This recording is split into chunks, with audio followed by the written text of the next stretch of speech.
How to Talk to Anyone, by Leil Lowndes. Introduction. There are, in this life, two kinds of people. The first kind walks into a room, looks around, and their entire presence seems to shout, "Well, here I am." They carry themselves with an air of expectation, as if the party couldn't truly begin until their arrival. Then there's the second kind. They walk into that very same room, but their energy is completely different. Their eyes scan the crowd not with expectation, but with a warm curiosity. Their presence seems to whisper, "Ah, there you are."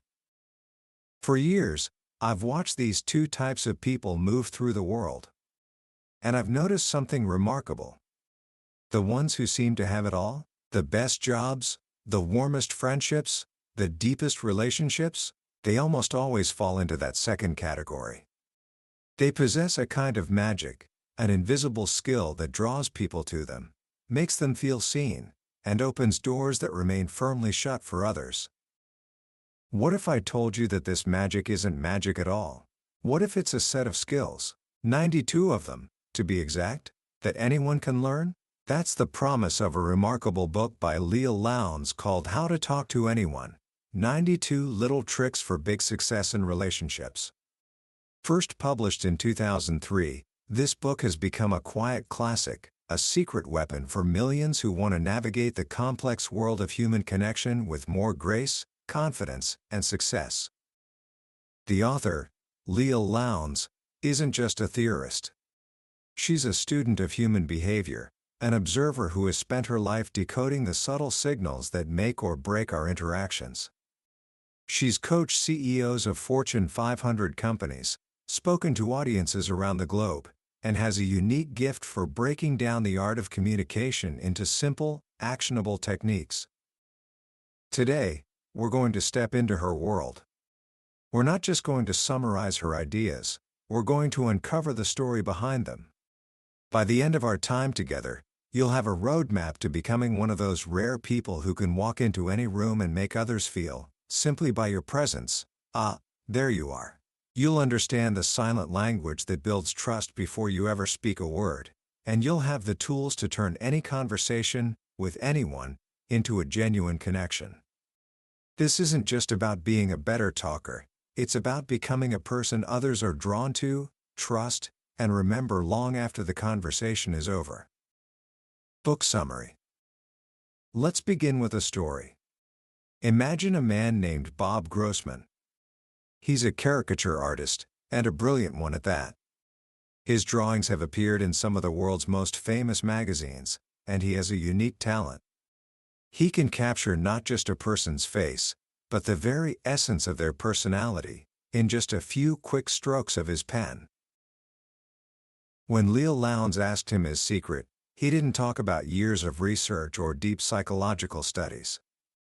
He simply said, "I just look at them." He explained that almost everything you need to know about a person, their confidence, their kindness, their anxieties, is written all over their body.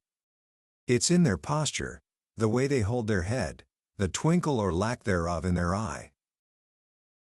He could see the boyish charm of Bill Clinton in his half-smile, the pride of Franklin D. Roosevelt in the way he held his nose in the air, the quiet shiftiness of Richard Nixon in the slight tilt of his head. It was all there, an autobiography written in motion. This is the first and most profound lesson of the book. Long before you say a single word, you've already made your first impression.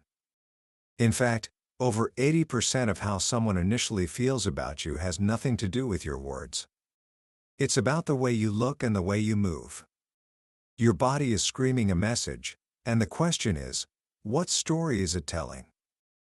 Lowndes argues that to be perceived as a somebody, you must first master this silent language. It starts with your smile. Most of us, when we meet someone, flash an instant, polite grin. It's automatic, almost like a reflex. But this kind of smile, she says, carries little weight. It's a generic smile, one you'd give to anyone who crosses your path. Instead, she teaches a technique she calls the flooding smile. It's a small adjustment, but it makes all the difference. When you first meet someone, don't smile immediately. Pause for just a second. Look at their face, really soak in their presence. Then, let a big, warm, responsive smile flood over your face and spill into your eyes. That split-second delay makes the other person feel that your smile is genuine, and that it's just for them. It's not a public smile, it's a personal one. One study she mentions found that women in business who were slower to smile were perceived as more credible. A big, warm smile is an asset, but only when it feels earned. Next, we move up just a few inches to your eyes. We've all been told to make good eye contact, but what does that really mean? Lowndes offers a technique called sticky eyes. Imagine your eyes are glued to your conversation partners with warm, sticky taffy. Even after they've finished speaking, you don't break contact immediately. When you must look away, you do it slowly, reluctantly, as if you're stretching that taffy until it finally breaks. This creates a powerful feeling of connection and respect. It gives the impression that you are completely captivated by them and what they're saying. Studies have shown that this kind of intense eye contact actually increases the listener's heartbeat and releases a chemical in the brain similar to the one we experience when falling in love. It makes people feel you're intelligent and insightful, because you aren't distracted, you are fully present with them. For those moments when you want to make an even more powerful impact, especially in a group setting, there's a more advanced technique: epoxy eyes. When someone else is talking, you keep your gaze fixed on your target, the person you want to connect with. This is a bold move. Your target will silently wonder, why are they looking at me instead of the speaker? They'll feel you are deeply interested in their reactions to what's being said. In a romantic context, it sends an unmistakable message: I can't take my eyes off you. But all the smiling and eye contact in the world won't matter if your overall presence doesn't radiate confidence. And the biggest barometer of your success, she says, is your posture. Millions of mothers have told their children to stand up straight, but it rarely sticks. So Lowndes gives us a powerful visualization she calls hang by your teeth. Imagine that every time you walk through a doorway, there's a circus ironjaw bit hanging from the top of the frame. As you walk through, you mentally take a bite of it, and it swoops you up to the very top of the big tent. Feel every muscle in your body stretch into perfect alignment, head high, shoulders back, torso lifted, as if you're a world-class acrobat. If you do this every time you walk through a door, at home, at the office, at a party, good posture will become an unconscious habit. You will begin to move with the assurance of someone who is used to being on top. So now you've made a powerful, confident entrance without saying a word. You've got the flooding smile, sticky eyes, and the posture of a winner. But this is only half the battle. True charisma isn't about making yourself look good. It's about making other people feel good. Everyone you meet is silently asking a question. Well, how do you like me so far?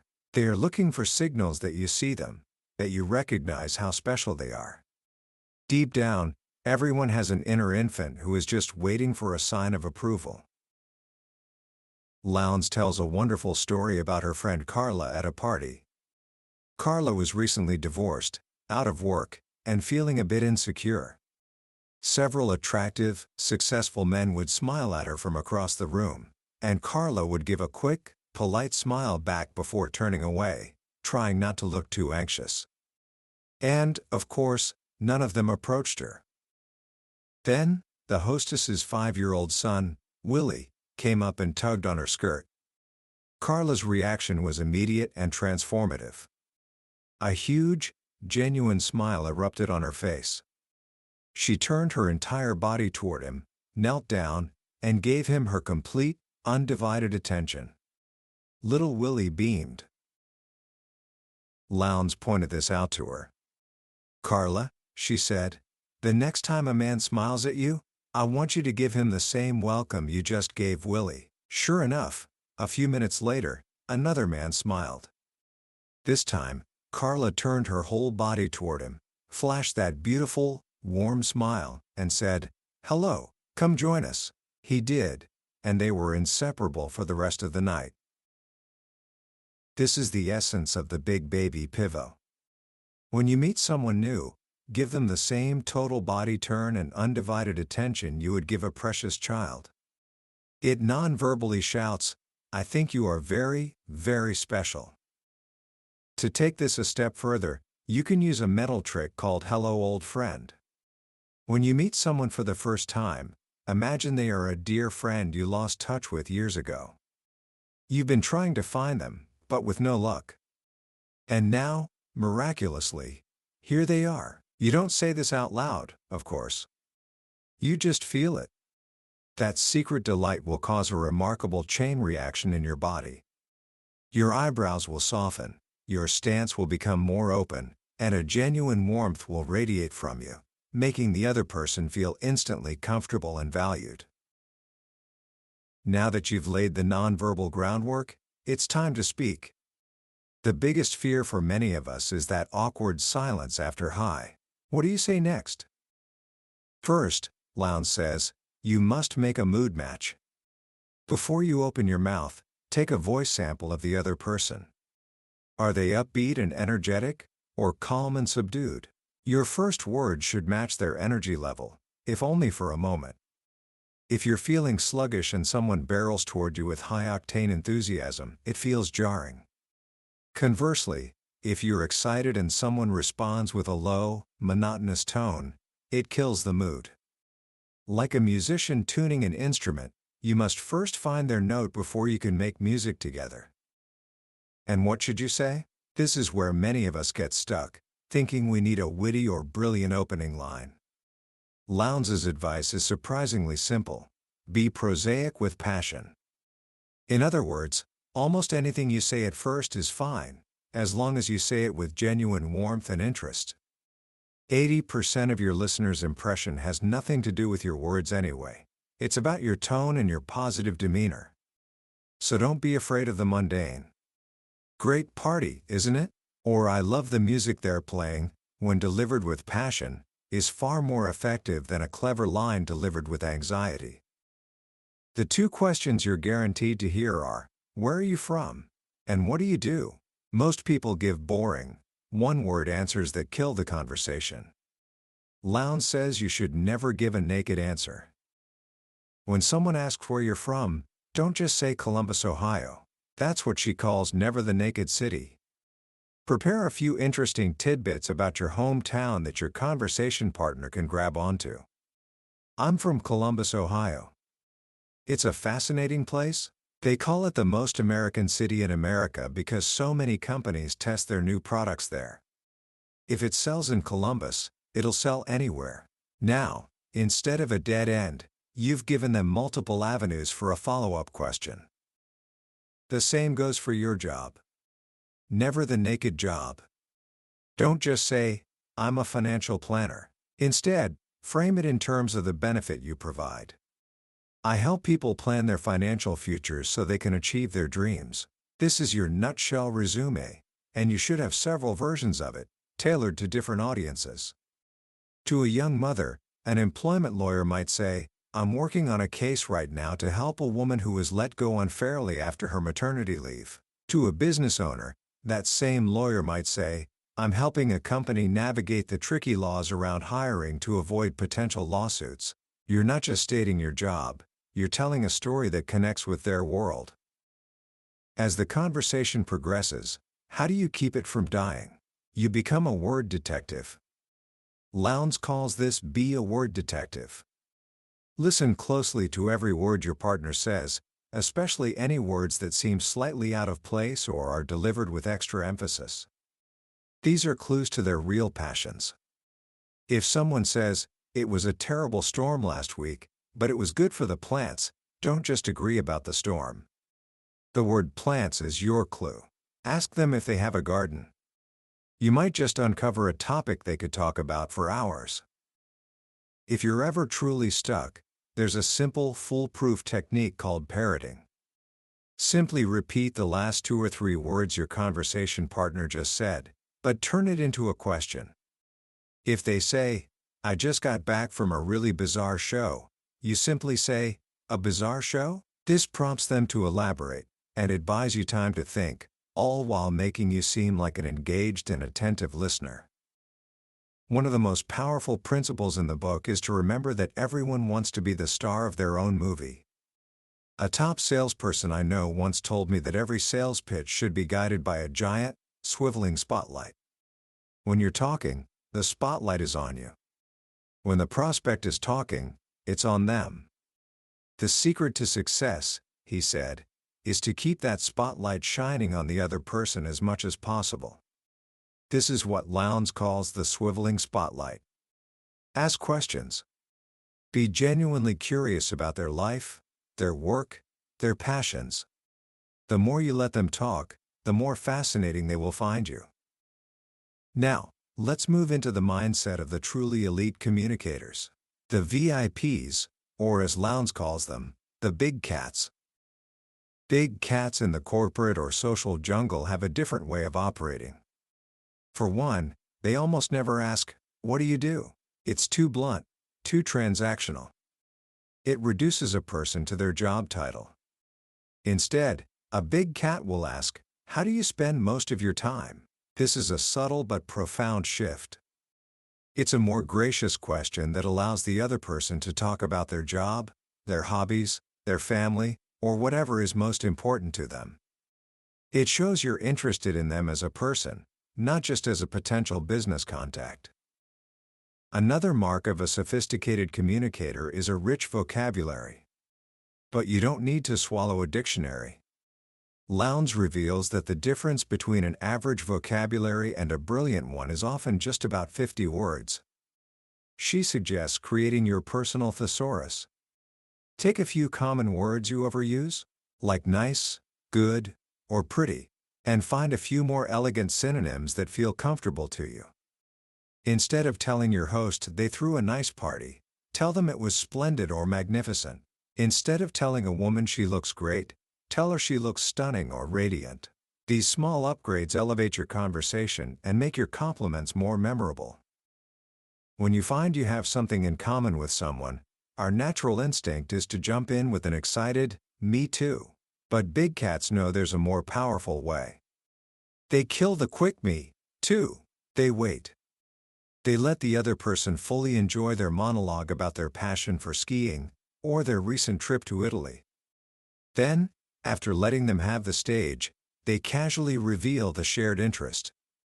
The delay gives the revelation much more impact and makes you seem confident and unneedy, not someone desperately seeking a quick connection. One of the most powerful 3-letter words in the English language isn't sex, it's you. Lowndes calls this principle communication. Whenever possible, start your sentences with you. Instead of saying, "I think this is a great idea," say, "You'll see the benefits of this idea immediately." Instead of asking a favor by saying, "Can I take Friday off?" ask your boss, "Can you manage without me on Friday?" This pushes their pride button and frames the request in their terms, making them far more likely to agree. It immediately grabs your listener's attention because, instinctively, we all process information through the filter of what's in it for me. Big cats also avoid the common traps that make people seem small. They never touch a cliché. They call a spade and use direct, real words instead of hiding behind euphemisms. And they never, ever tease. Trash the teasing. A cheap laugh at someone else's expense, no matter how innocent it seems, marks you as a little cat and can silently close doors you never knew were open. To truly connect with people, you have to enter their world. This means learning to speak their language, or what Lowndes amusingly calls gobbledygook. If you're going to a party full of doctors, call a doctor friend beforehand and ask, "What are the hot-button issues in your field right now?" What are the opening questions you ask each other? Every profession has them. For writers, it's "Do you write fiction or nonfiction?" For doctors, it's "What's your specialty?" Just knowing a few insider questions makes people feel you're one of them. You don't have to be an expert. You just have to show you have a knowledgeable curiosity. A powerful way to bring your points to life is through potent imaging. Use analogies and metaphors from your listener's world, not your own. If you're talking to a golfer, don't say your idea is on target, say it hits the sweet spot. If you're talking to a gardener, talk about sowing the seeds of success. This not only makes your point more vividly, it subconsciously tells them, we think alike. We share the same world. To build that feeling of we're just alike, you can use the word we prematurely. Lowndes calls this the premature we. When you're at a party, standing in the buffet line with a stranger, you might say, wow, they really laid out a nice spread for us. Or, I guess we're going to have to hit the gym after this. The word we is a powerful little tool that creates an instant feeling of shared experience and camaraderie. Perhaps the most delicate art in communication is the compliment. A clumsy or insincere compliment can do more harm than good, making you seem like a brown-nosing sycophant. Lowndes dedicates a significant part of her book to the nuances of praise, offering a toolbox of techniques that feel genuine and powerful. The safest and often most effective way to praise someone is to do it behind their back. Grapevine glory is when you tell a mutual friend something wonderful about a person, knowing it will get back to them. A compliment someone overhears is always more credible than one delivered to their face. You can also become a carrier pigeon of good news. When you hear someone say something nice about someone else, make it your mission to deliver that praise. Sam, I was talking to Carl the other day, and he was just raving about the job you did on that report. Everyone loves the bearer of good tidings, and you get credit for being a positive, supportive person. For a direct compliment that truly lands, it needs to be specific and personal. She calls this the killer compliment. It's not you're a nice person. It's you have a wonderful sense of calm about you that puts everyone at ease. It's not I like your dress. It's you have the most exquisite taste. A killer compliment should be delivered in private, and only once in a blue moon, to preserve its power. For those you know well, there are itty-bitty boosters, small, frequent strokes of appreciation like great job, or well done. And for those critical moments right after someone has accomplished something, whether it's giving a speech or cooking a great meal, you must use the knee-jerk wow. Praise must be immediate. The euphoria of the moment makes the achiever hungry for instant validation. Don't wait. But the most profound compliment of all is one that speaks to a person's deepest sense of self. To discover this, Lowndes suggests playing the tombstone game. At a quiet moment, ask a friend or loved one, if you could have anything written on your tombstone, what would you want it to say? Their answer reveals the quality they are most proud of. It might be, he was a man of his word, or she spread joy wherever she went. File that information away. Weeks later, when the moment is right, feed that exact phrase back to them in a compliment. You know, the reason I respect you so much is that you're a man of your word. In that moment, you are telling them, I see you for who you truly are. It's a compliment that can take their breath away. The final frontier of communication mastery involves navigating the most treacherous situations, the ones that can build or break relationships, the ones governed by unspoken rules. Lowndes calls this breaking the most treacherous glass ceiling of all. The first rule is, see no bloopers, hear no bloopers. When someone makes a small mistake, spills a drink, stumbles on a word, lets out a sneeze, pretend it didn't happen. Drawing attention to it, even with a well-meaning Gesundheit, or a knowing smile, only highlights their minor failure. Big players give their colleagues the pleasure of pretending they are above such common human frailties. Conversely, if someone is in the middle of a story and gets interrupted, be the one who brings the conversation back to them. Lend a helping tongue. After the interruption has passed, turn to them and say, now, what were you saying about? You rescue them from the awkwardness of having to reclaim the spotlight, and they will be eternally grateful for your sensitivity. When it comes to favors, the dance is delicate. First, when asking, always bear the buried weefum and weify, what's in it for me, and what's in it for you. Be upfront about your motives. Don't pretend you're just asking for a casual chat when you really want career advice. Honesty builds trust. And when someone agrees to do you a favor, let them savor the favor. Don't pounce on them immediately. Give them at least 24 hours to enjoy the feeling of their own generosity before you ask them to follow through. There are also sacred safe havens where tough talk is forbidden. Parties are for prater, light, pleasant conversation only. Dinners for dining? No difficult business negotiations until after the coffee is served. And chance encounters are for chit-chat. If you run into a client you've been trying to reach, don't use it as an ambush to pitch your deal. A simple, friendly hello will do far more for your relationship in the long run. Finally, Lowndes introduces what may be the most important concept in the entire book, the great scorecard in the sky. In any interaction between two people, there is an invisible scorecard floating above their heads. It tracks who has more power, who owes whom a favor, who needs to show deference. When you're asking for a big opportunity from a powerful person, the score is not even. They are on top. Your actions must reflect that. You don't ask them to handle trivial details. You show respect for their time. You make it easy for them. Ignoring this scorecard is the fastest way to be thrown out of the game entirely. In the end, all 92 of these tricks boil down to that one single shift in perspective we talked about at the beginning. It's the difference between walking into a room and thinking, "Here I am," versus thinking, "Ah, there you are." It's about making your interactions not about you, but about them. And when you do that, something amazing happens. People feel seen. They feel valued. They feel special.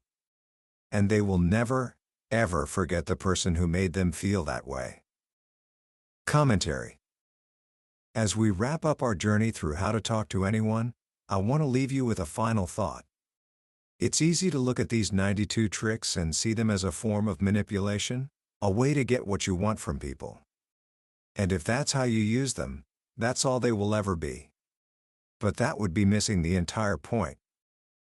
The real genius of Leil Lowndes' work isn't in the techniques themselves, but in the philosophy that underlies them.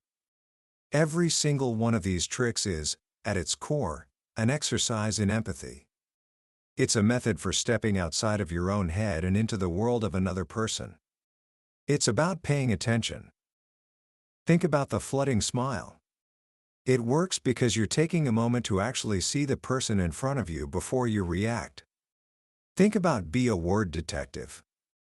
It works because you're listening with such intensity that you pick up on the subtle clues to their passions. Think about the tombstone game. It works because you are taking the time to understand what gives another person's life meaning. This book isn't a manual for becoming a slick, manipulative operator. It's a training guide for becoming a more observant, thoughtful, and generous human being. It reminds us that communication is not a competitive sport, it's a collaborative dance. The goal isn't to win, but to connect. In a world that feels increasingly noisy, distracted, and self-absorbed, the ability to make another person feel truly seen and heard is more than a skill, it's a gift. It's the rarest and most valuable currency we have. And what Lowndes shows us, with beautiful simplicity, is that giving this gift doesn't require a special talent or a magnetic personality. It just requires practice. So here's my challenge to you. Don't try to memorize all 92 tricks. Just pick one. Maybe tomorrow, you decide you're only going to work on the flooding smile. Or maybe for a week, you'll try to kill the quick me, too, in your conversations. Start small. Notice the reactions you get. See how it feels to shift your focus from how am I doing, to how are they doing. These small moves, practiced over time, become habits. And as the final words of the book so wisely state, Your habits create your character. And your character is your destiny. The destiny this book offers is one of deeper connections, richer relationships, and a quiet confidence that comes from knowing you can navigate any social situation with grace and warmth. It's the destiny of becoming someone who walks into a room and makes everyone else feel glad that they're there. That was a summary of How to Talk to Anyone by Leil Lowndes.